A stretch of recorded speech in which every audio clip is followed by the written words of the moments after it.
Fortunato Rivera was 79. This was in Maine, November 13th of 1993.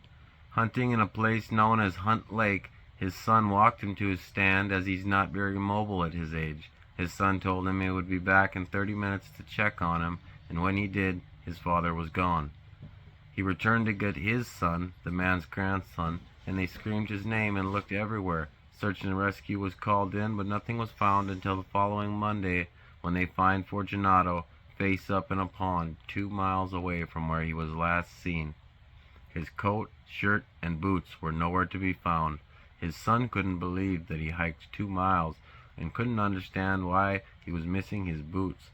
It should be noted that men typically don't float face up when they drown.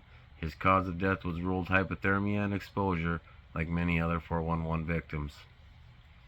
The next case of missing boots is Christopher Tompkins. This was January 25th, 2002. This young man was a surveyor working in a group off Highway 85 in Georgia. The team moves as a unit in the same direction, spaced only 50 feet apart. Christopher was last in the line and in regular contact with the others as they were within eyesight of each other. At one point, the surveyor in front of him looked back as he was just speaking to Tompkins, and he was gone. He had been there only seconds before, and he was gone from sight without enough time to vanish from the area without being seen. Found nearby, hanging from a fence, was one of his work boots and a blue thread from the pants he was wearing. Also some pocket change. Tompkins simply vanished. The area was searched, but nothing was found until months later, when the other boot was discovered on private property about 900 yards from where he went missing.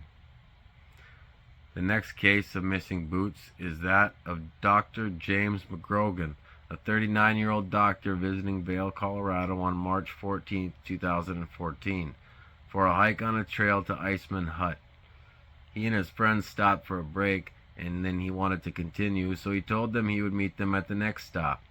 He was well equipped for the winter conditions and even had a split snowboard on his pack, a small tarp, and some survival gear.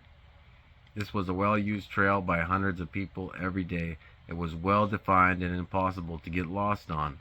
His body was found 20 days later in a remote area near the Booth Lake Trail, located 4.5 miles from the well-marked trail he was last seen on.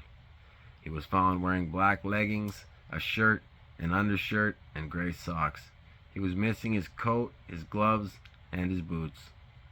His coat was found in the backpack with a GPS and a cell phone that had an extra battery.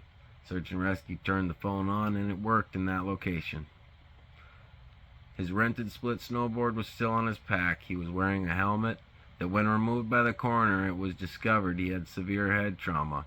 He also had trauma to his left lower chest and a broken femur. Michelle Vanek, September 4th, 2005. Michelle was a 35-year-old mother of 4 that went on a hike to the Mount of Holy Cross near Vail, Colorado. Vanek was with a friend but separated when she wanted to turn back and he went to the summit. She was never seen again.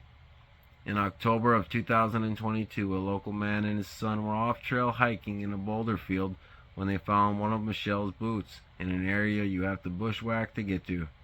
Her remains have never been found.